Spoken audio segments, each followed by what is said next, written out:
La Poche Bleue, une présentation de La Cage Chez Vous et d'AutoHebdo.net.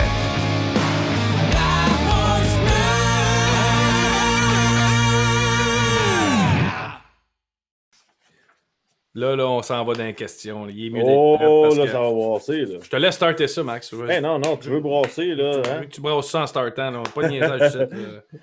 Salut, Steph. Hop, attends son micro. Est-ce que ça va bien? Yes, ça va, toi? Steph? Vous m'entendez bien? Très bien. Yes. OK, super. Pas trop été impressionné de notre analyse hockey avec Réjean Terrebonne, t'es correct? Non, il est vraiment drôle. Il est vraiment épais. C'est sûr, quand on a annoncé que tu venais, Steph, on a eu plusieurs questions sur ce qui se passe au niveau du préfet de discipline cette année. Puis ça me fait rire tout le temps là, quand on entend le monde. Ils ont quelque chose contre les Canadiens, là, s'il vous plaît, arrêtez. Là. On s'entend, là, ça n'a pas rapport pantoute. On va en parler un peu plus tard, mais comment ça se passe justement avec la pandémie puis tout ça au niveau de ta gestion puis ton rôle? Tu es l'adjoint au préfet de la discipline de la Ligue nationale. Ben, ça va bien. La seule chose que je fais pas, c'est que je voyage pas à New York. D'habitude, j'y allais 10 jours par mois environ, passer du temps là-bas. Puis, tous les comités aussi, le comité des commotions cérébrales, le comité d'équipement, tout ça, c'est tout par Zoom. Là. On a un vendredi là, pour les commotions. Puis, non, je suis toujours à la maison, je travaille de chez moi. Puis, George est à Nashville. Puis, Ray Whitney est en Arizona. Là. OK, fait que personne, on a une quinzaine de personnes là, qui regardent les matchs chaque soir. C'est les seules personnes qui rentrent dans le bureau présentement à New York pour aller travailler le soir. Fait que le jour, je pense que Gary est en Floride, puis Bill il travaille de chez lui là, au New Jersey. Là. Steph, il y a pas mal de... Il y a pas mal de monde, là, tu le sais, là, ce rôle-là, c'est quand même particulier. Ouais. On a des milliers de questions, puis je vais commencer par la première. Là. De ton côté à toi, comment c'est arrivé? Comment tu es rentré dans ce monde-là? Qui t'a appelé? Puis... Oui. Bien, j'étais vraiment chanceux, privilégié, parce que en 2010, Montréal jouait contre Boston en série, puis Brendan Shanahan était venu à Montréal, puis on a été manger, puis il m'a demandé qu'est-ce que je faisais, tout ça, puis j'ai dit, j'ai commencé à investir dans une coupe de gym, puis j'aimerais ça retourner dans le hockey. Puis il dit justement, je travaille à la Ligue présentement, puis il y a quelque chose qui s'en vient. Serais-tu intéressé à venir travailler avec moi? Puis j'ai été vraiment chanceux, puis j'ai dit, paye-moi le salaire que c'était vraiment rien qui me payait au début. Là. Puis j'ai dit, je veux juste mettre un pied dans l'organisation, puis dans le hockey, puis voir si j'aime ça. Puis il y avait Brendan, Rob Blake, puis moi qui étais dans le comité. Puis j'ai commencé comme ça tranquillement avec eux autres. Puis après ça, quand Brendan a eu la job à Toronto, mais c'est là que j'ai été en charge pendant quasiment 4 ans. Mais c'est vraiment parce que c'était pas évident. Vous savez, vous avez travaillé à l'extérieur, là, d'avoir un visa aux États-Unis. Puis il y avait d'autres anciens joueurs qui auraient pu faire la job aussi. Fait que c'est vraiment parce que Brendan, il voulait m'avoir dans son équipe. Parce que ça n'avait pas été lui, j'aurais jamais travaillé pour la Ligue nationale. Mais c'est ça ma question. C'est quoi ta relation avec Brendan? Tu l'as connu aux Rangers ou? Non, on a joué ensemble à Saint-Louis. À Saint-Louis? Oui. OK. Puis on est toujours resté très, très proches après. Là. OK, c'est ça. Parce que ça, je me demandais, on suit la carrière à Montréal, on sait Rangers, ces choses-là, mais OK, c'est intéressant. Je suis parti de Boston. Il y avait un échange. Adam Oates avait été échangé de Saint-Louis à Boston pour Craig Gianni puis moi. C'est de même que je me suis rendu à Saint-Louis. Puis après ça, je suis parti de Saint-Louis pour aller à Winnipeg. C'était Phil Housley qui était à Winnipeg. C'était moi et Nelson Emerson qui travaille pour les Kings. On a été échangés les deux à Winnipeg. Après ça, à Montréal pour Jason Doig. Ah, OK, ouais. C'est drôle, changé contre Adam Oates. Adam Oates en premier, puis l'autre. Et après ça, c'est correct. Mais Steph, j'aimerais ça que tu nous l'images un peu. Comment ça se passe dans un bureau de Ligue nationale? Donne-moi des détails. La machine à café, qui se parle là-bas? Qu'est-ce qui se passe? C'est où? Qui est sur le même étage? Le monde, notre étage à nous, il y a juste nous. Là, il y a juste le département de la sécurité des joueurs, puis les communications qui sont. Puis nous, on est au 12e, puis au 15e, il y a juste les avocats, Bill puis Gary qui sont au 15e. Puis là, justement, on était supposé de changer les bureaux. Là. On s'en va juste. Vous êtes allés souvent à New York, on s'en va juste en bas du Madison Square Garden, sur le bord de Hudson River, qui s'appelle Hudson Yard. Là. on s'en va là prochainement, là, aussitôt que ça va être sûrement en septembre, puis on a des nouveaux bureaux. C'est vraiment super beau. Là. On déménage là, très bientôt. Là. Quand tu as eu, tu sais, que tu as commencé quand Brandon t'a offert puis il est parti à Toronto, tu es tombé le préfet en chef, en gros. Là. Pourquoi tu as décidé de te retirer ou de laisser la place à quelqu'un d'autre? Mais c'était super difficile pour moi de faire le travail à distance parce que vous savez que c'est comme tout le temps, à chaque jour, c'est d'éteindre des feux. Puis souvent, c'est plus facile t'as plus de comptes à rendre pour pas avoir suspendu qu'avoir suspendu, comme on a vu dernièrement. Là. Fait que c'est ça qui est plus difficile. Puis il faut toujours que tu sois proche de ton équipe. On est une quinzaine dans l'équipe. Fait que je n'étais pas là. J'étais une semaine sur 2. Moi, j'avais dit à Gary, je vais prendre la job, mais moi, j'ai mes enfants en garde partagée. Puis le lundi, je sais que soit que je partais à New York, soit que je revenais à Montréal. J'ai fait ça pendant 4 ans. Puis là, quand ils m'ont demandé si je voulais renégocier pour un autre 3 ans, j'ai dit que ça ne m'intéressait plus parce que mes enfants étaient adolescents. Puis c'est ça, je n'avais pas envie de pas sacrifier ma famille, mais j'avais dit, c'est quoi, j'ai pas envie de ça présentement. Là. Mes enfants sont plus importants, mais ma famille est plus importante. C'est pour ça que je suis resté avec George. Puis dans le fond, c'est moi qui avais engagé George là, quand il venait juste de terminer avec Montréal. Il m'envoyait tout le temps des textes, puis il me disait, tu sais, que vous allez faire là-dessus. Il s'intéressait beaucoup. Puis moi, honnêtement, j'aurais pensé que George aurait été à l'association des joueurs parce qu'il était dans ce comité exécutif. Puis finalement, il a décidé de s'en venir avec nous. Puis après ça, je suis allé voir Bill et Gary pour dire je pense que George est prêt à faire la job. Puis ils l'ont engagé. Là. C'est quoi, je veux que tu me parles aussi d'une journée typique là, quand il y a une suspension qui arrive. Là. Tu reçois dans ton bureau une mise en échec. On s'est déjà parlé d'ailleurs, moi et toi, là. Mais pour les gens qui ne connaissent pas. Max, la suspension de Tom Wilson, là, dernièrement, ça ressemble un peu à ta suspension sur le 5 matchs que tu as eu contre Danbois. Oui, exact. Puis, moi, parce que je suis ici à Montréal, mais ça m'a fait. Comment je pourrais dire ça? J'écoute souvent les commentaires, puis j'aime ça me faire challenger sur nos suspensions, mais j'aime ça quand les gars font leur devoir, puis ils me disent, j'aime pas ça quand surtout des ex-joueurs de hockey, puis les gars qui ont joué, qui vont aller en nombre, puis ils vont dire, OK, mais ça mérite 10 ou 15 matchs. C'est correct d'avoir ton opinion, mais dis pourquoi. Puis, tu sais, Guillaume, on s'est parlé souvent quand tu étais à la radio, tu m'appelais, tu me demandais. Puis ça, là, mon téléphone tout le temps. Je rappelle tout le temps les journalistes. Je parle souvent à François Gagnon, je parle souvent à JC, je parle souvent à Renaud. Vous n'êtes pas obligé d'être d'accord avec moi, mais au moins écoute ma version des faits, puis après ça, tu peux avoir ton opinion. Mais moi, j'encourage tout le temps les gars à me texter, à m'appeler, puis après ça, moi, je peux leur expliquer qu'est-ce qu'on va faire. Mais pour revenir à ta question, Maxime, comme la gestion de Tom Wilson, là, c'est arrivé en début de soirée.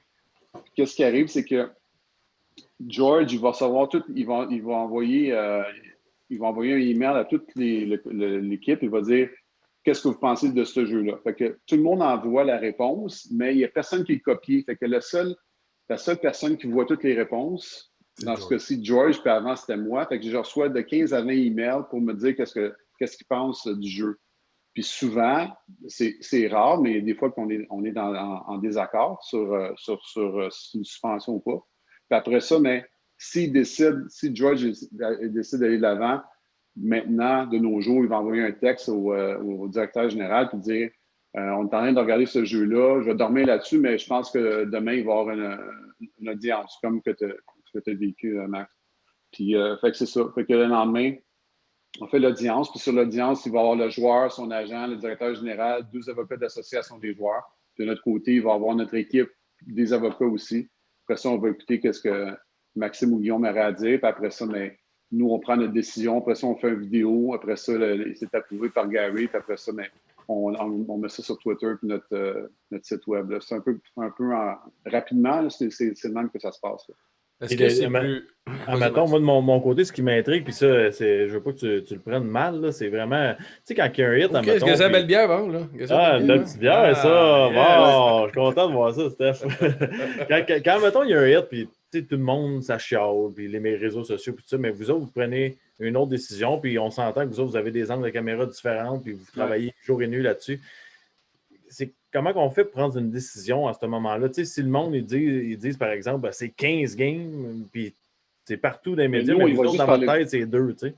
Ben, on va juste parler comparable. Si un gars qui n'a pas d'antécédent, qui n'a jamais eu de suspension, qui n'a jamais rien eu, là, puis qui a un coup à la tête, c'est 2 matchs. Puis si jamais il y avait une blessure, mettons, si le gars a une commotion, mais on ajoute un match à ça. Fait que d'habitude, un gars qui n'a jamais eu, il n'y a pas d'antécédent, comme on a suspendu McDavid pour un coup à la tête, on a suspendu Eichel pour un coup à la tête, mais c'était 3 matchs parce que c'est ça les standards depuis quelques années. Je ne dis pas que ça ne montera pas, mais pour l'instant, c'est ça. Fait que c'est le même qu'on fait ça. J'ai une question en 2 temps. Est-ce que ça l'aide le fait que tu disais, un est à Nashville, l'autre à New York? Est-ce que ça l'aide de ne pas être tous en même place? Si on est 5 dans le même bureau, puis tabarnak, gars, ça le shot, ça amène une émotion. Oui, ça amène une émotion. Puis dans le fond, moi, je suis tout seul chez nous. J'ai vu le jeu, puis là, je reçois différents angles pour regarder le jeu. Après ça, je suis tout seul, j'écris mon email, puis il n'y a personne qui m'a influencé, puis c'est juste George qui voit les emails. Puis en plus, notre boss, Bill Daly, est copié sur les emails. Fait que, tu ne pourrais pas avoir, mettons, on travaille tous ensemble, puis on dit, OK, Tom Wilson, c'est une suspension ou c'est pas une suspension, mais tous les emails sont là. Puis si jamais Tom Wilson avait décidé d'aller en appel, parce que c'était 5 matchs et plus, il avait le droit d'aller en appel puis devant un arbitre indépendant. Il aurait pu avoir accès à tous les textes et les mails que nous, on s'est envoyés par rapport à cet incident-là. Fait que, tu sais, tu peux pas... Tu peux remettre en doute notre décision là, par rapport au nombre de matchs ou si c'est une suspension ou pas, mais notre travail est fait conséquemment puis avec transparence. On n'a pas... puis les suspensions sont toujours basées sur la dernière suspension qu'il y a eu depuis. On ne va pas vraiment dans les suspensions comme dans le temps de Colin Campbell. Là. Je dirais qu'on part en 2012, là, depuis 10 ans que nos comparables sont là.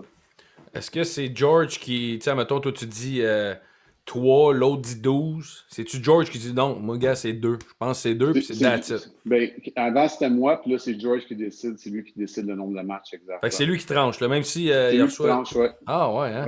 Ouais, c'est lui qui tranche. Ouais. Y a-tu des anecdotes que vous avez eues avec des joueurs et tout ça? Tu sais, je me rappelle, moi, c'était intimidant, là, aller là, pareil, à New York, puis rencontrer le préfet. Mais y a-tu des anecdotes? Tu as vu des joueurs. Tu l'as vu en personne, toi? Oui, en personne. Ah oui, chanceux, c'est hâte, pareil, c'est une expérience. Tu m'avais fourni le café, c'est pas payé, 88 000 pour un café. T'as-tu eu du sucre, Max? Pas de sucre, pas de lait. Mais c'est drôle, avec la pandémie cette année, on a eu on a eu Tom Wilson, mais de toute façon, il a refusé. Là, on aurait fait ça par Zoom parce qu'on ne peut pas se voir. Fait que c'était une chose qu'on avait réglée avec l'association des joueurs en début de saison, que si jamais on avait une suspension en haut de 5 matchs, ça serait par Zoom. Y a-t-il des joueurs qui s'effondrent, qui pleurent, qui sont fâchés ou que tu vois qui comprennent pas pantoute? Il y en a qui arrivent. Tu sais, moi, j'ai eu Rafi Torres, que j'ai donné 42 matchs. Matt Cook, j'ai eu des gars il y avait des gars qui étaient vraiment préparés, puis d'autres que tu savais que tu ne reverrais plus. Tu sais, je sais c'est qui que je veux voir. Tu sais, quand Chuck à Calgary est arrivé dans la ligue, j'ai dit, c'est une question de temps là, avant que il est toujours sur la ligne. Fait qu'on sait maintenant les joueurs qui arrivent et qui vont venir devant notre comité. Mais il y en a qui sont vraiment, vraiment nerveux là, quand ils sont devant nous. Mais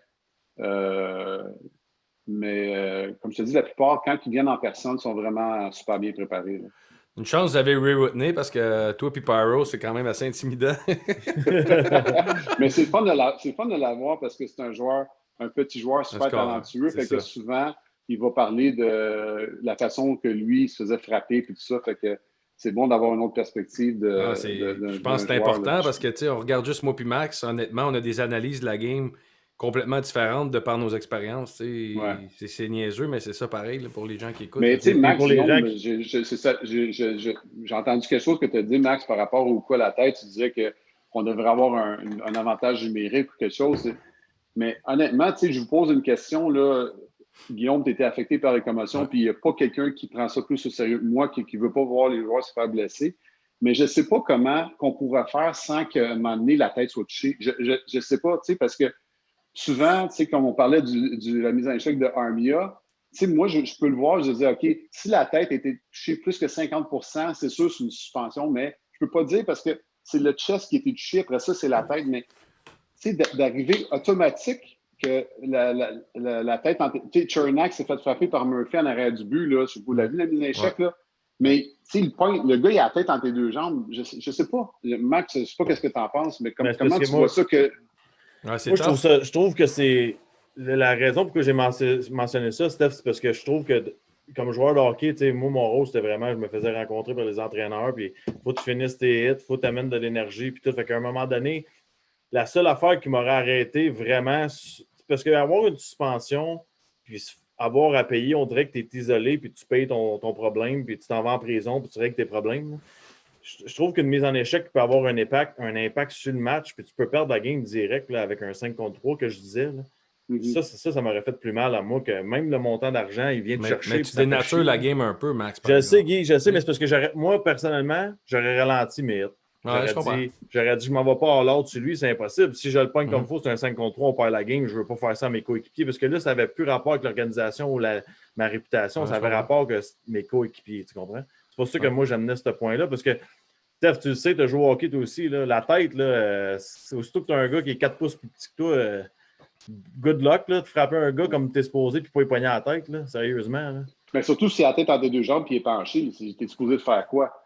Puis ça me fait rire quand les gens disent « il n'a même pas joué à rondelle ». Mais il a le droit de ne pas jouer à rondelle. Il a le droit de ne pas jouer à rondelle. Max, c'est un joueur d'énergie. Là. Combien de fois que, mettons, tu vas mettre un pourcentage des fois que tu as joué à la rondelle, des fois que tu voulais finir ta mise en échec. Ben, je ne jouais pas si je ne jouais pas à rondelle. Si je jouais à rondelle, je ne jouais plus. C'est en plein ça. Fait que ça me fait rire cet argument-là, parce que dans les règlements, c'est pas ça. Fait que, non, je ne sais pas. Moi, je suis ouvert à des suggestions. Ben moi, mettons, je prends l'exemple de Kéké parce que j'étais au Centre Bell avec Guillaume. Ouais. Sur ce hit-là, c'est moi qui le donne.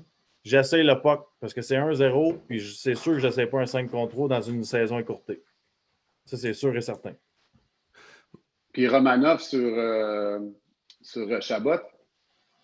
Ça, je ne me rappelle pas de dire. Ça, c'était le chess. C'est une super bonne mise en échec en avant du but, mais Romanov n'a jamais joué à rondelle. Chabot a coupé en avant du but, puis c'était une super bonne mise en échec.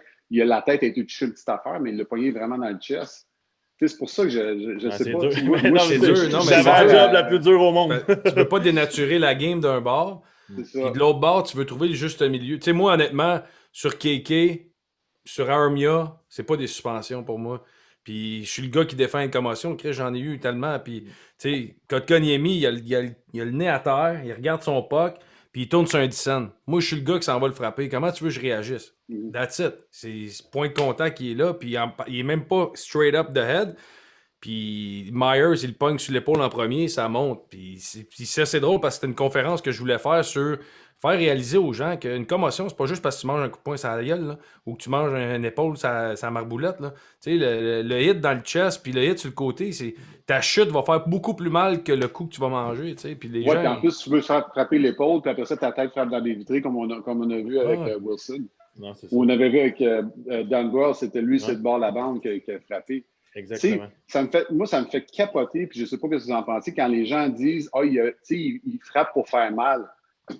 Mais au hockey, puis je sais que Maxime, sûrement il sentait le choc qu'il n'a même pas dormi la nuit d'après contre Saint-Nosé, parce que tu ne veux jamais voir un autre joueur se faire blesser. Jamais ça. Fait que quand les gens disent que quelqu'un frappe pour blesser, il frappe-tu pour faire mal? Il frappe-tu pour garder sa job, puis intimider, puis essayer de changer le rythme de la game? Oui, mais frapper pour blesser, moi, je crois pas à ça. Frapper pour blesser, c'est autant que dire les gars jouent pour perdre parce qu'ils n'aiment plus le coach.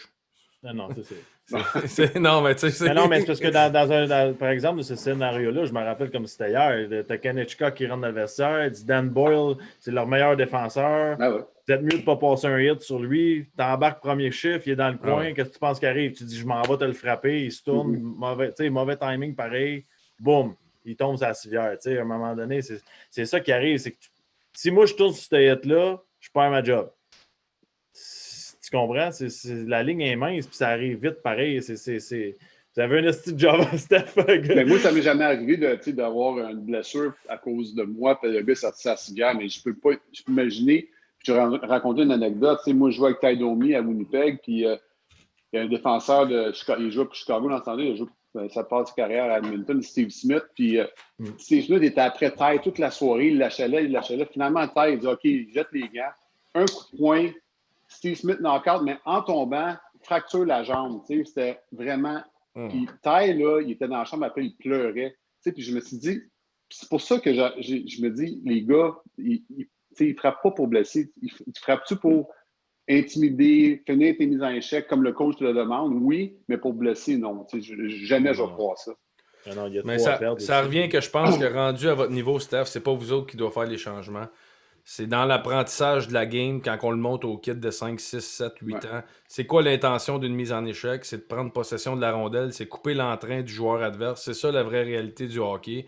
Puis à partir du moment qu'on va faire l'éducation, mais dans 5 mais Guy, c'est parce que il est là le problème. C'est que je vais te donner un exemple, c'est la pire. Là. Game 7, prolongation, tu as un petit joueur qui coupe dans le centre. Puis t'as un gros gars qui est comme Wilson qui passe, puis là, il peut finir son hit. Mais c'est à partir de l'âge de 5 ans, Max, on t'a jamais montré ça. Mais attends une minute. Tu sais que si tu finis ton hit, tu le tues, mais si tu le manques puis il s'en va en breakaway, qu'est-ce que tu fais? Tu perds, mettons, la Coupe Stanley là-dessus. Là.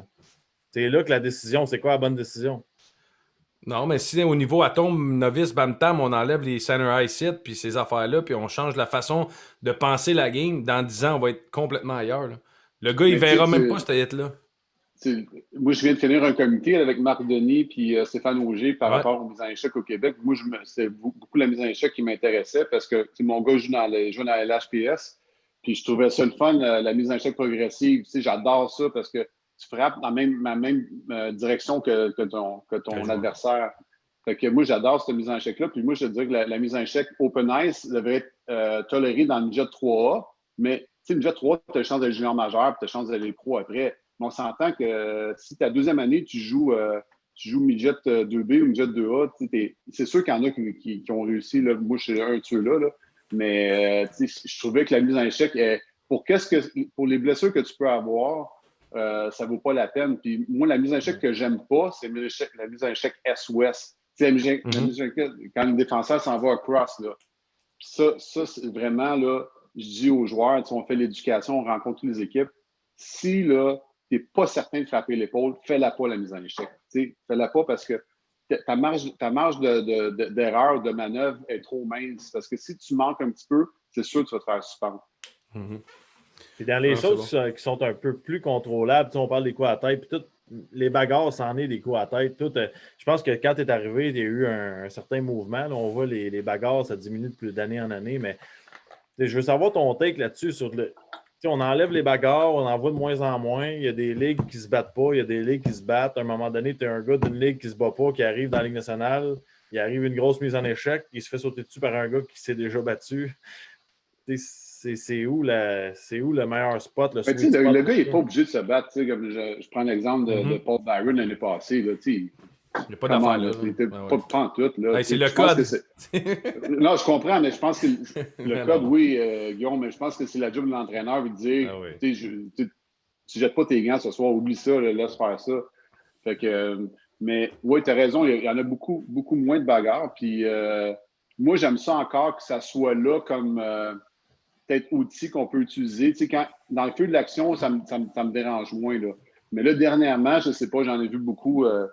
Que c'était la mise au jeu. Là, puis justement, on a averti le joueur de Saint-Nosé aujourd'hui que les deux se parlaient dans le warm-up avec Clifford.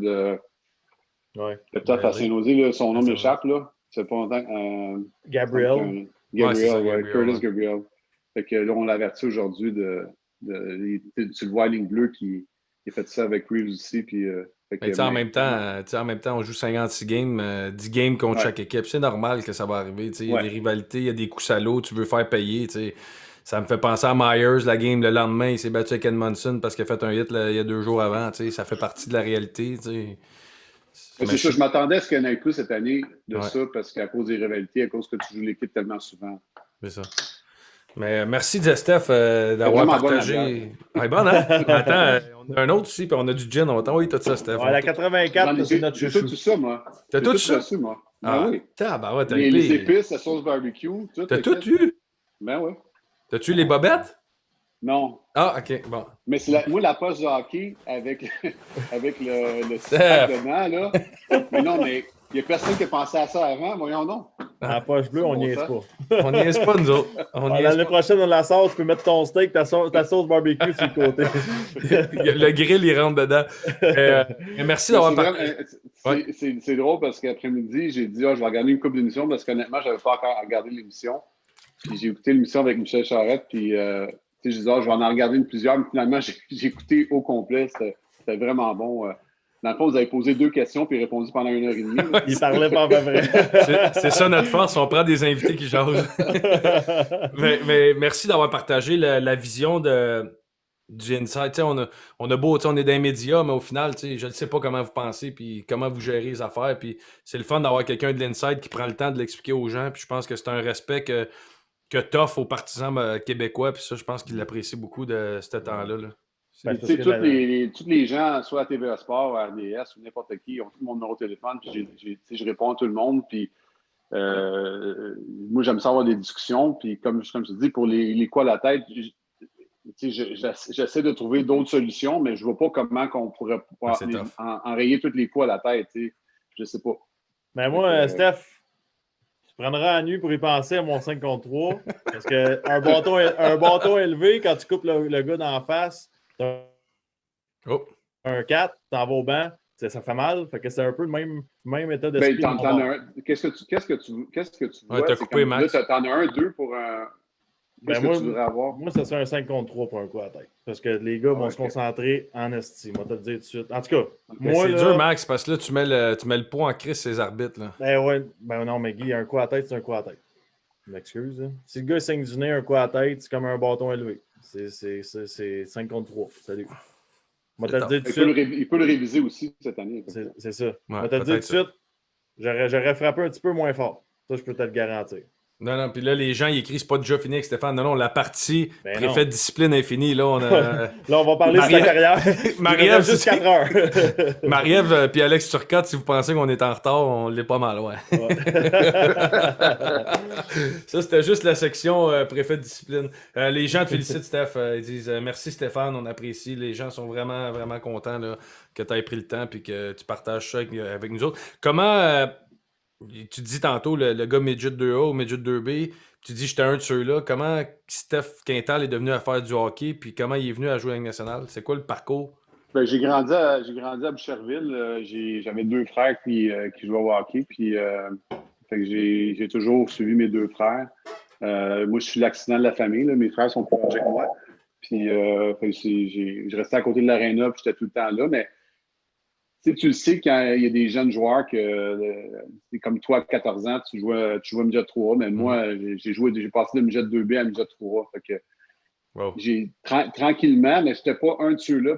Mon rêve, c'était de jouer dans la Ligue nationale, mais je ne disais pas à personne parce que j'avais peur que les gens disent hey, voyons donc, tu n'as pas assez de talent, puis c'est vrai aussi. Mais je pense que je me suis rendu là parce que j'ai travaillé, puis c'est vraiment ma 2e année junior. Là, ma première année junior, à 17 ans, j'avais un coach qui s'appelait... j'ai passé de Mario Bazinet à Georges Rivière, qui était vraiment... Ou Georges Rivière à Mario Bazinet. Puis Mario, c'était le genre de gars qui m'envoyait se battre. Là, fait que, après ça, ma deuxième année, on avait une super bonne équipe à Granby avec Pierre Surgeon, Éric Desjardins, Stéphane Roy. Puis, fait qu'on avait une super bonne équipe. Puis... c'est là que j'ai fait la première équipe d'étoiles puis que j'ai eu des bonnes années dans le junior. Puis après ça, j'étais allé avec les Olympiques de Hull finir ma carrière parce que Hull, c'est à la Coupe Mémorial. C'était Alain Vigneault qui coachait. Fait que c'est là que j'ai joué avec Benoît Brunet aussi. Ouais. T'as déjà dit qu'Alain Vigneault, c'est le meilleur coach que j'ai eu dans ta carrière. Oui. Pourquoi? Absolument. Ben, je pense qu'il y a même au style de jeu, puis je trouvais que c'est un coach qui écoutait, puis que je sais pas, c'est quelqu'un que je respecte beaucoup. Là. C'est pour ça que quand j'étais en charge, c'était une couple de fois que en tout cas, il est arrivé un incident avec McDonough puis Simmons, puis il n'y a pas eu de suspension, puis il avait vraiment dit des affaires dans les médias. Moi, j'étais un peu, je prends des choses personnelles. Là. Fait que, surtout de lui, ça m'avait fait de quoi qu'il dise ça. Mais Alain, j'ai toujours un grand, grand respect pour lui, puis je pense que quand il jouait aussi, il avait un peu le même style que moi. Là. Ah non, c'est hot. Puis boum, ça, bang bang, son surnom, c'est quoi? Comment parle-nous un peu pour les gens, là, ton premier match, ton repêchage, toutes ces affaires-là, tu sais, tout le monde le vit différemment. T'sais, moi, j'étais du draft à Ottawa, assis dans une chambre d'hôtel. Crosby, c'était le show, le reste, c'était de la merde.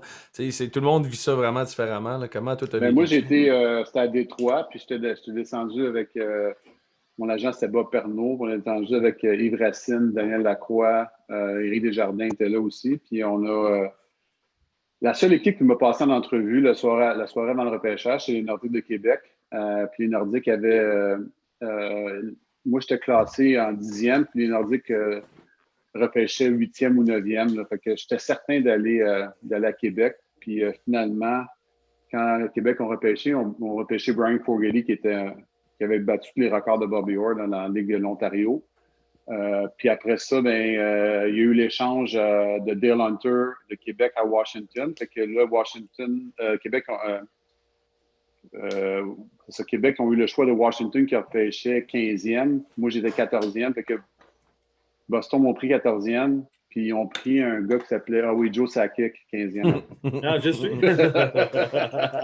Pas super. Fait que, c'est ça. Fait que moi, je suis parti à Boston 14e, puis Joe est parti 15e à Québec. Non, mais il y a toujours des gars en arrière de nous autres qu'on fait comme. Ouais, c'est ça. C'est comme gênant. Il y a du monde en avant de nous autres qu'on fait comme. C'est pas mal pire que nous autres, mec. Ouais, c'est vrai. Mais cette année-là, ça avait été un bon repêchage. Il y avait Shanahan, Glenn Wesley puis Pierre Turgeon qui étaient les 3 premiers.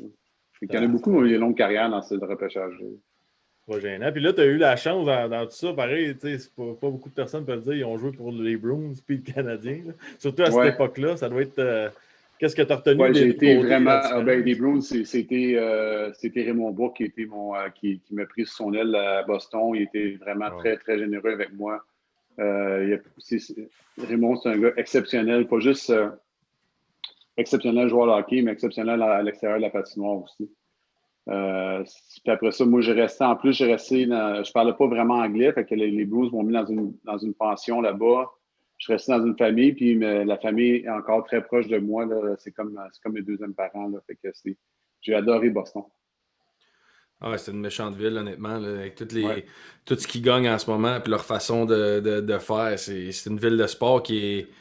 Il doit y avoir de la pression pareil en tabarouette. Je sais que les Bruins, au final, t'as les Pats, t'as les Red Sox, t'as tout. T'es peut-être pas le sport premier, mais il y a de la pression en tabarouette à Boston, là. Oui, mais moi, c'est les vétérans qui vivaient ça plus que moi. Là. C'était avec Cam Neely, Raymond Bourque qui était là, Andy Moe qui était dans les filets. Puis on jouait dans j'ai joué dans l'ancien Boston Garden aussi quand j'ai commencé ma carrière. Là. Fait que c'était tellement drôle de voir les équipes venir jouer là-bas. Quand on dit que les joueurs avaient vraiment peur de venir jouer à Boston, je regarde nos équipes qu'on avait, là, la 3e ligne, ça n'avait pas de bon sens. La 4e ligne, ça n'avait pas de bon sens. Ouais. Il devait être drôle d'être pratique. Des bons boys. Pas de casse des pratiques. Mais non! Une autre époque. T'es sérieux? Puis entre les périodes, les gars fumaient même ça, j'ai vécu quand je suis parti, quand j'ai signé avec les Rangers, j'arrive entre les périodes, puis Fleury, puis Valérie Kaminski qui fume. Ça, on parle des années 2000, là, tu sais. J'étais à Boston, à New York, puis les gars fument entre les périodes. Puis quand j'ai commencé ma carrière, Chris Nyland est joué avec moi à Boston, puis il fumait entre les périodes. Non, c'est vraiment une autre époque. Là. Mais même j'avais été surpris. En 2000, à New York, là, avec Kaminski et Fleury, c'était un peu. Des années 2000, fumer la cigarette entre les périodes. Là. C'est le fun sur le banc quand un gars souffre à côté de toi. Tu parles du Garden, puis tu as fait partie, si je ne me trompe pas, d'un grand moment à Montréal, c'est la fermeture du Forum. Là. Ça doit être quelque chose en tabarouette. Là. Moi, je suis arrivé cette année-là. Puis c'était. Je ne sais pas si je saurais raconter ça. Mais j'étais là la fameuse fois que. On peut faire une pause si tu veux. Avec Mario Tremblay. Puis, avec Pat. Avec Pat, mais. Qu'est-ce qui est arrivé? Je vais conter une autre anecdote. J'allais au championnat du monde avec Ron Tolnott qui était à Ottawa dans ce temps-là. Puis il parlait de Patrick, puis il me racontait les meetings qu'il y avait, ça a l'air qu'au début de la saison, il s'assoyait avec Jacques Demers, puis Jacques Demers, c'était le deuxième gardien de but. Puis là, Patrick, il regardait le calendrier, puis il était là. I play. Philadelphie, you play. I play. Il choisissait les games qu'il voulait, puis Frank là. C'était tellement drôle qu'il racontait ça, man. Mais c'est ça, oui, j'ai vécu la fermeture du forum. Moi, je suis arrivé cette année-là. À Montréal en 95, quand il y a eu le grand changement. Là. Puis je pense que c'était le dernier aussi. Tu as vécu la fermeture du forum, mais tu es le dernier à avoir porté le numéro 5. Ouais, si je me trompe pas, hein? C'est quand même quelque chose, c'est quand même hot, ça. Puis M. Geoffrion est décédé le matin, je pense, avec le samedi matin qui retirait son chandail. Ouais.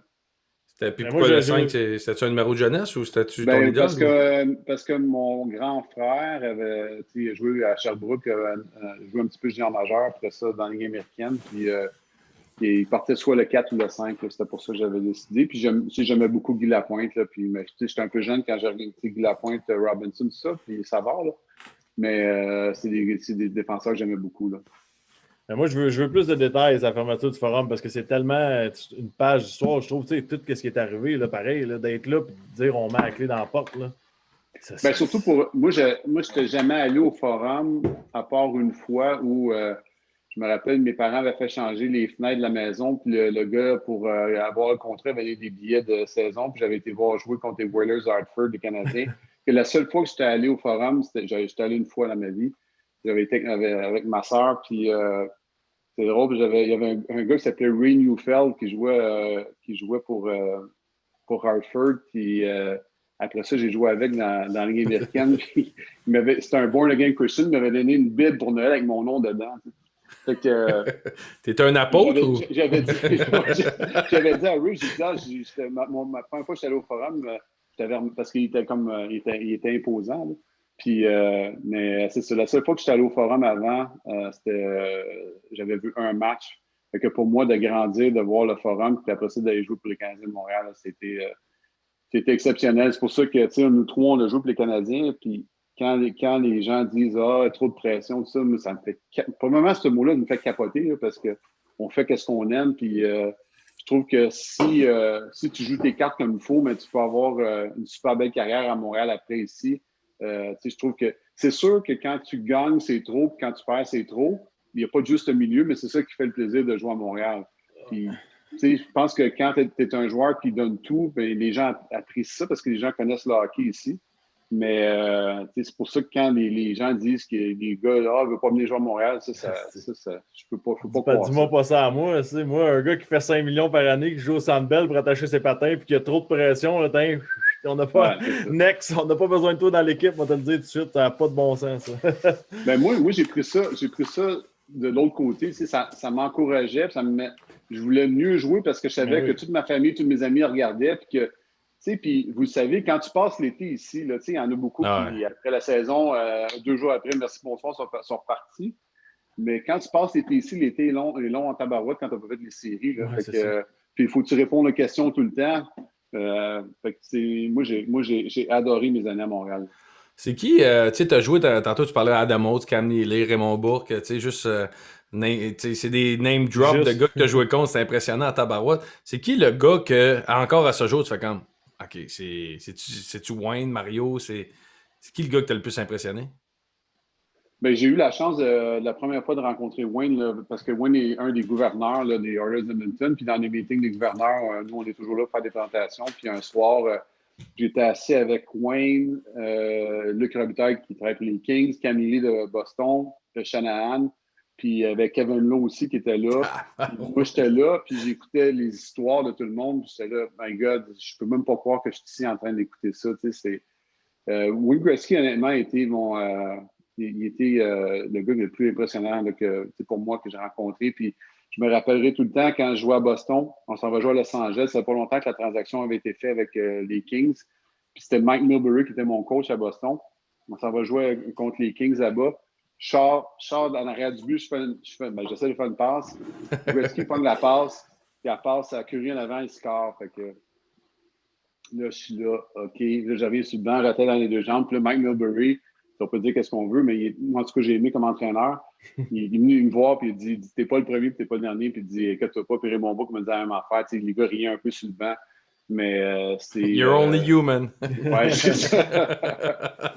Puis, mais Mario, tu sais, les joueurs contre qui j'ai joué, là, Mario, c'est que lui, il pouvait te faire mal paraître un contre un. Tandis que Wayne, c'était tout le temps, il rentrait dans la zone, puis il tournait, puis il faisait des passes, ça. Mais Mario, il pouvait te battre vraiment un contre un, puis vraiment t'embarrasser, là.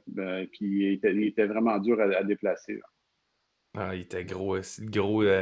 Moi, c'est... Lui, Jagger, vraiment, c'est dur de jouer contre eux autres, là. Moi, c'est drôle pareil parce qu'on n'a pas le même âge. Là. Moi aussi, Jagger, moi, c'est le joueur qui m'a le plus impressionné. Je me souviens d'une game, là, puis c'est même pas que j'étais sur la glace, j'étais sur le banc.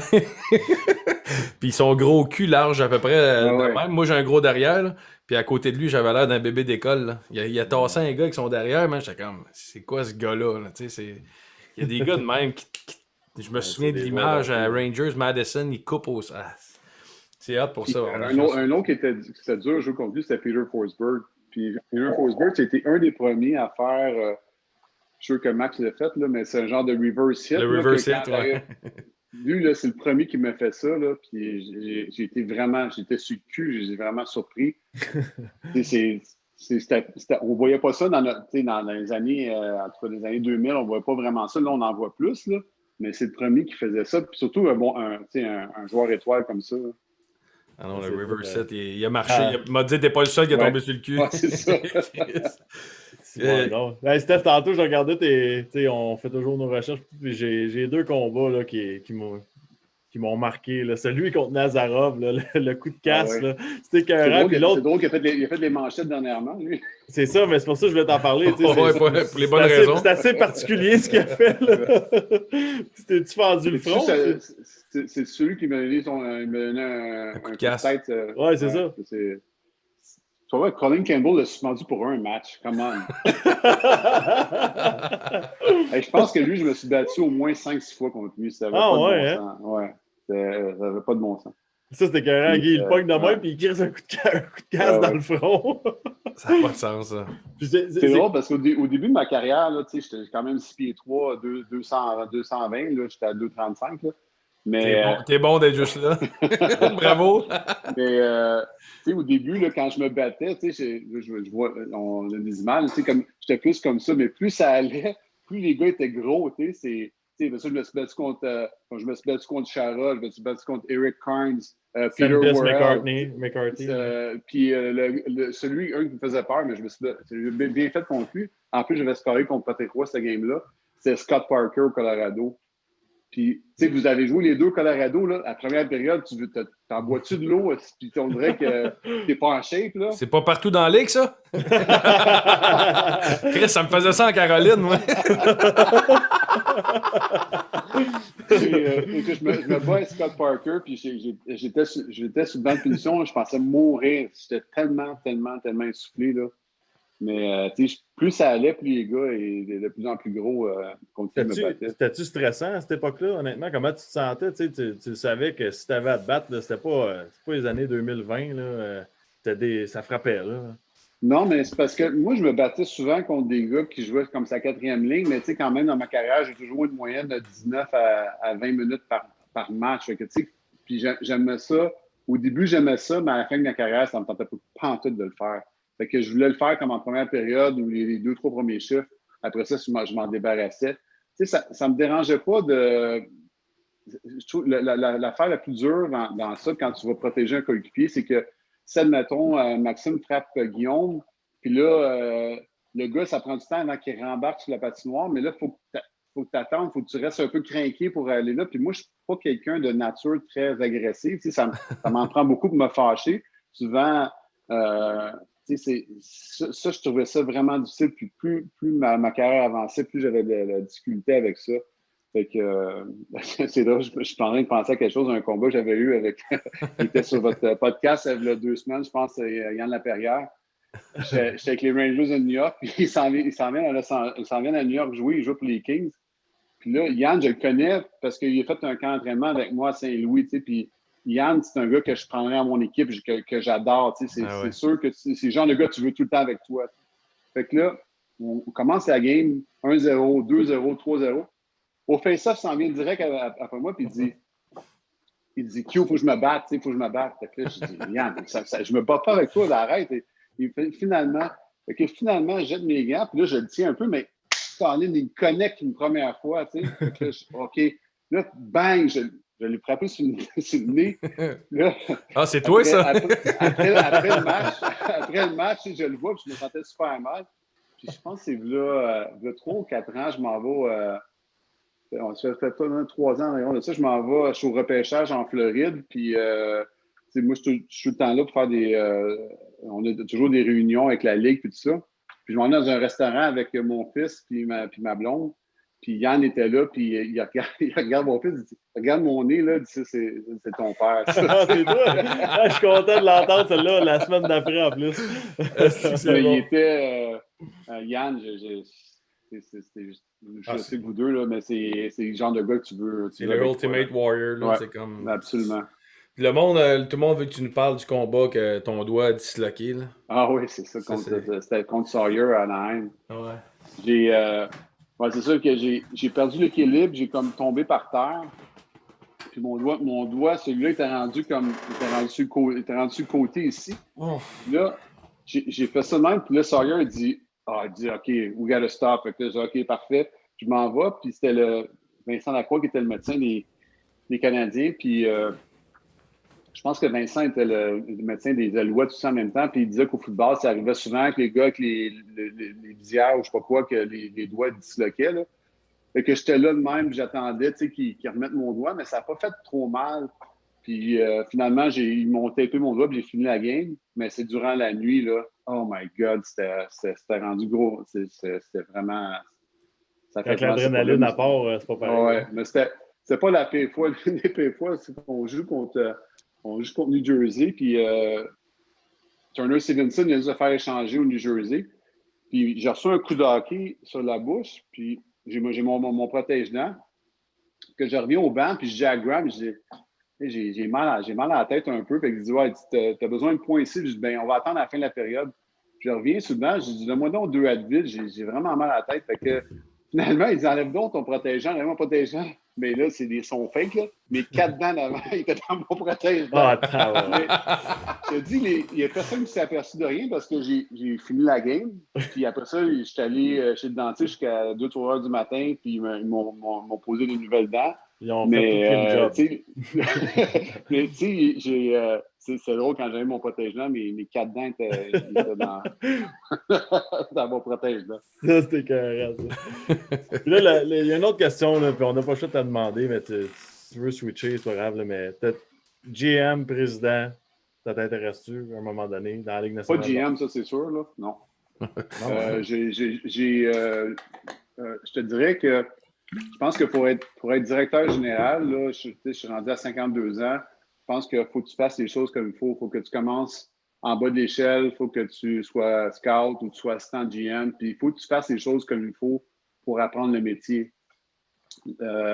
Puis je suis plus là. Tu sais. Je pense que quand j'ai rentré à la sécurité des joueurs en 2012, avec Rob Blake, 2 ans après, Dean Lombardi, il l'a amené avec les Kings comme assistant GM. Après ça, lui il est allé GM. Mais je pense qu'il faut que tu fasses les choses correctement pour accéder à ce poste-là.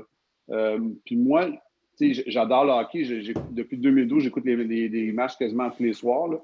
Mais j'ai le côté affaires, le côté business, puis toute la gestion d'une organisation, j'adore ça. Puis c'est ça que je retrouve un peu à la Ligue parce que on ne fait pas juste donner des subventions. J'ai plein de comités. Quand je suis à New York, je vais dans les réunions de marketing. Le match des étoiles, c'est tout notre groupe qui s'occupe de mettre ça en place. Les concours d'habileté. On travaille avec l'association des joueurs pour essayer d'améliorer. Je sais il y a des gens qui veulent donner des idées pour les concours d'habileté. Je suis ouvert à des idées. Mais on s'occupe de ça. Fait que J'en ai une idée, moi. Pour faire une journée avec les gars de 4e trio, parce que je pense que j'aurais fait rire la galerie, moi. Tu sais, quand ils pognent le puck, puis il faut qu'ils le mettent dans le petit trou, là, moi, ça m'aurait pris une demi-heure. C'est bon, Max. Fait que tout le côté affaires m'intéresse trop pour juste être concentré du côté hockey. Là. Ça, c'est la business que t'aimes, dans le fond. Oui. Ah, c'est cool. Ben, j'aime le hockey et la business, mais comme je te dis, tu as raison. Qu'est-ce qui joint ces deux choses-là? C'est quoi comme un peu. Luc Robitaille, il avait à Los Angeles, avant qu'il soit président de Opération Hockey, il était président du côté affaires. Ah, ok, c'est cool. Ça. OK, ça serait même pas président hockey à faire, là. Ça serait président. Mais je pense qu'il faudrait que je commence à quelque part. Là. Puis, Shani a pogné ça pareil. Brandon Shanahan a pogné ça. Luc, mais non, il y en a plein. Cam Neely, Luc je sais pas, il y a combien d'équipes qui en ont. On doit être les seuls à Montréal à pas en avoir. Ouais. Puis c'est pas négatif, là, Jeff. Je vais m'arrêter là dans ma réponse. Fait que tu commences quand, Steph? Non, mais je pense que c'est drôle, puis c'est une opinion personnelle, puis je veux pas te mettre ça à la sellette, là, mais je pense que c'est important d'avoir un in-between entre le boss, le président, le propriétaire, que le cash sort de ses poches à lui, puis le gars qui fait la gestion de ça. Le tampon entre les deux est très important, puis je trouve que ça vient briser un peu l'émotion qui devrait pas être là. Mon opinion personnelle, t'es pas obligé de répondre. De plus en plus, tu sais, comme Brian Burke vient d'engager à Pittsburgh qui va faire ça. Là, fait que... En tout cas, c'est. Guy, c'est vraiment beau ce que tu dis. Non, mais c'est vrai, mais c'est vraiment pas une clique, la Ligue nationale, par exemple. Tu sais, tu parles de Brian Burke, là, c'est vraiment pas une clique. Hey, j'ai dit tellement la même. C'est pour ça que j'ai dit, le hockey, on est tellement comme. Des dinosaures. Des dinosaures, man. On a misère à innover, tu sais, que ce soit les entraîneurs. Check le coach à Calgary cette semaine. Niaisez-moi pas, s'il vous plaît. C'est pas parce que je le connais un peu, mais tu sais, comme Pascal Vincent, je pense qu'il serait prêt là, à avoir une job de la Ligue nationale à quelque part. Mazan, on en a plein, esti, puis ça me fait rire tout le temps parce que c'est comme, il va replacer l'équipe. Ouais, mais on n'a pas besoin de la replacer l'équipe. Ils ont besoin d'être aimés. Si un coach a coaché 50 ans, là, il n'a plus le droit de revenir. Sérieusement, à un moment donné. On devrait mettre une date de péremption, c'est sous. Non, mais quand tu es engagé. Ouais, sérieux. Attends, je veux pas manquer rien avec Steph, là. Je veux pas manquer rien parce qu'il y a trop d'affaires. Comment est-ce que vous êtes impliqué dans tout ce qui est repêchage, ces choses-là? Est-ce que vous avez des. Non. Vous n'êtes pas là-dedans, des clips de jeunes ou de. Non, c'est tout Bill Daly qui s'occupe de ça.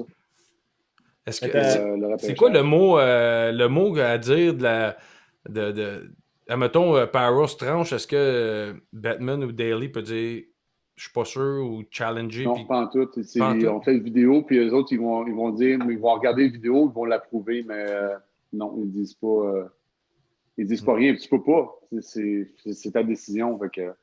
Mais tu sais, l'imputabilité, là, moi, quand j'ai eu la job, Gary Bettman avait dit tu vas pas te tromper plus que 3 fois. Il dit, je vais te dire en anglais, il dit, if you fucked up 3 times, you're gonna get fired. Fait que je savais que puis j'avais mal commencé mon affaire parce que quand j'ai été nommé, ma première réunion des gouverneurs, il fallait que je me présente, puis ma présentation n'était pas terrible. J'avais pas vraiment de référence, j'avais pas trop comment me présenter moi, présenter mon équipe, présenter mon parcours que j'avais fait comme joueur de hockey, puis travailler à la sécurité de joueurs depuis 2012, mais ça, il m'avait appelé 2 jours après pour me dire, OK, là... you got your first strike? Ta présentation, là, c'était ta first strike. Là, fait que il t'en reste 2 autres. Fait que, tu sais, l'imputabilité, c'est super important. Wow. Puis on a un commentaire sur le chat qui dit... Le groupe de discipline devrait être une firme externe moi je suis 100% contre ça. Ça prend des anciens joueurs parce qu'il y a une intention derrière chaque geste, puis si t'as pas joué, tu peux pas connaître l'intention. Puis ça, c'est tellement important. Puis moi, je suis 100% pour avoir des anciens joueurs, puis de différents rôles, puis de différents milieux, encore plus. Absolument. Je pense qu'il faut toujours que ce soit des joueurs qui fassent ce métier-là. Parce que tu sais exactement qu'est-ce qu'il pensait, puis qu'est-ce qu'il voulait faire, puis ses intentions. Absolument. Y en a-tu un sur le comité qui était vicieux, qui a un Rafi Torres, ça mettons? Ben, avec Chris Pronger qui était là. Il était là, ouais, c'est vrai. Je dis pas que... c'était un All-Star, mais c'était un gars qui était assez vicieux Il était quand vicieux, même. Parce que ça doit être assez impressionnant, pareil, d'entendre ces gars-là, qu'est-ce qu'ils ont à dire, dire ouais, non, c'est sûr qu'ils s'en allaient faire ça, puis ça va être spécial. On avait Rob Blake, c'était pas un joueur qui jouait dans la dentelle. Non, c'est ça. Merci, Steph. Attends, non, il faut faire notre... Oui. Vas-y. Non, vas-y, j'allais faire la petite vite, fait que tu peux y aller, vas-y. C'est une chance que j'ai écouté l'émission avant pour me préparer. C'est bon, j'aime ça. J'ai hâte d'entendre le foursome de rêve. Moi, t'as pas le doute de dire Gary Bettman, là, parce que le chat, on veut pas avoir des nouvelles demain. j'ai vraiment une bonne histoire là-dessus. Quand je suis tombé à Jean Libre, quand j'avais 30 ans, puis là, toutes les équipes, ça arrive une fois dans ta vie que tu es agent libre, là, puis j'avais décidé avec les Rangers, mais j'avais changé, j'avais Pat Brisson comme agent, puis Pat m'avait invité au tournoi de Mario Lemieux à Pittsburgh. Puis là, on va jouer au tournoi, tout ça. Puis après ça, ils disent, on s'en va chez Mario, tu sais. Fait que j'arrive, je descends à la maison, il n'y a comme pas personne, mais je descends dans la cave en bas. Puis là, tu as Mario Lemieux, Michael Jordan, puis John Elway qui sont là, dans la cave à vin. Là, Michael Jordan, il me dit, hey, I'm Michael. C'est le no fucking kidding. Ça, ce moment-là, là, tu sais, ces genres de moments-là, j'aurais tellement aimé ça comme avoir eu le temps de poser plus de questions ou être moins gêné. Mais j'étais dans la cave à vin de Mario Lemieux avec ces gars-là. Ça aurait été mon foursome. Il était-tu correct? Oh my God, super gentil. Super. Oh, ouais, tu sais, quand ils sont dans un environnement comme ça, dans une maison de Mario Lemieux, il n'y a pas de danger, tu sais. Alors, c'est ça. Non, c'était vraiment incroyable. Puis je rajoute une question en petite vite. C'est quoi le Gémeaux sur ta tablette? Le monde le demande depuis tantôt. C'est ma blonde, ma conjointe est productrice saison 3, puis la directrice générale saison 3, puis c'est son Gémeaux. Elle a gagné pas mal de Gémeaux là, jusqu'à maintenant. Fait que, nice. Avec Bruno, tu connais Bruno Blanchet, là, les vacances de M. Bruno. Puis, fait que, c'est elle qui est en arrière de ça? Ouais. Lui, c'est un méchant comique, ça. Ouais. C'est carré, ça. Et petite dent. Ouais, c'est dent, c'est ça. Ça va être dur de battre cette rencontre-là, par exemple, dans le futur. Jordan, puis tout, dans la cave à vin. Moi, je suis allé une fois dans la cave à vin, il y avait Garrett Murray. Il y avait Max. Il était bien fin, gars, je te dis. Aussi, tu n'as une bonne avec Janet Jackson, moi, te dire. Tu t'es correct. C'est qui, là, ta rencontre la plus impressionnante? On l'a eu en même temps que ton foursome de rêve, là, d'après moi. À moins que tu me dises, non, j'ai un gars de plus. Là. Non. Tu peux pas aller plus que ça, là. Non. Merci, Steph, d'avoir pris le temps. Merci beaucoup, Steph, pour ta générosité. C'est super cool. C'était-tu la bonne bière? Parce que tantôt, vous parliez de la bière d'hiver. Non, mais t'as celle-là, la blanche aux agrumes, là. Okay. La 84. Mais toi, t'en as pas une qui s'en vient aussi, Max? Ça s'en vient. Moi, c'est quelque chose d'autre. Ouais. On y voit avec les personnalités. Je suis pas un amateur de gin, là, mais j'ai goûté au gin. C'était vraiment bon. Ça a goûté un peu le popsicle. Là. Le popsicle bleu, là. C'était vraiment bon. On est right there. C'est ça qu'on veut. Mange pas trop de popsicle, par exemple. Parce que tu vois que... Thank you, Steph. T'en sais à toi. Merci beaucoup. On se voit bientôt. Merci. Ciao, bye. Bye. Salut.